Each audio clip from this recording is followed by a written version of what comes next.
I'm so happy that I could come here and participate in this. I'm here to, so that all of you know, Yoram's long arm reached far beyond guarded. He has many, many, many admirers around the US and the world. And what really drew me to Yoram was, of course, the legendary disarming smile. You see, I'm so happy Gene picked this photograph. It just captures him perfectly. And the other aspect of him is what really drew me to him was his ability to be utterly non-judgmental when he discusses other people's work. As you know, that's a very difficult quality for a scientist to have. We, by nature, are judgmental. Somehow he transcended that. The last thing was that what attracted me was he was just an enormous dinner companion. We just used to have the most stimulating discussion with him.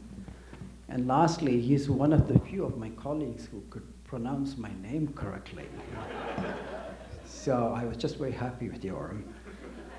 And you combine that personality with the scientist of just enormous innovation.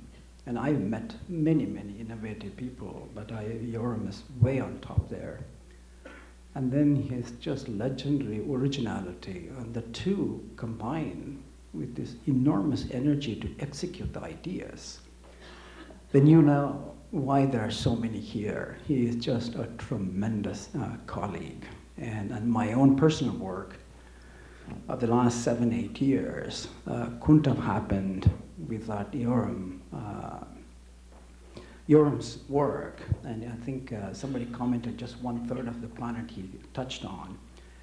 But that turned out to be the foundation, and it was because of his work of retrieving pollution over the land areas, why we are able to track down what's called brown clouds, which is an international project I'm working with many. Just wanted to recount to you a small event so that he knows he was appreciated by many of us. Yoram knew. 2 years ago, we had a workshop organized by Bill Collins and myself at Aspen Institute. And I was giving the plenary talk, and the night before I decided, I'm going to find out who had the major impact in this field.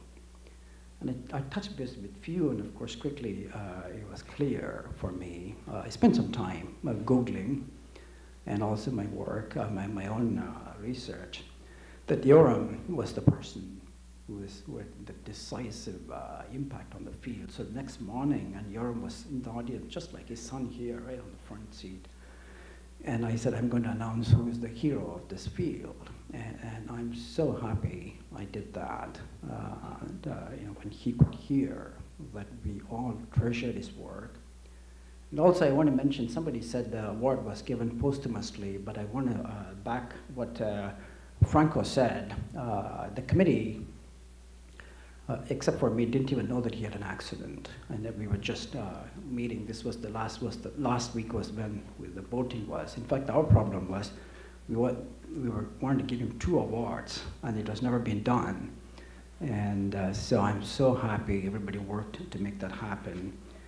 And what I wanted to, I think another personal thing about him is that he would have had many, many more honors. He sort of surprised us. I know his career was pointing up. He was 58. But it was like the career of a 40-year-old person. His productivity was just enormous. And we thought we had more time to get him all the honors he should have received.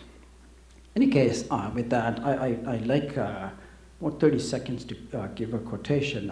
Professor Paul Crutzen from Germany, those of you who don't know him, he's the Nobel laureate for 1995 for his work on ozone chemistry. So I'd like to read from his email.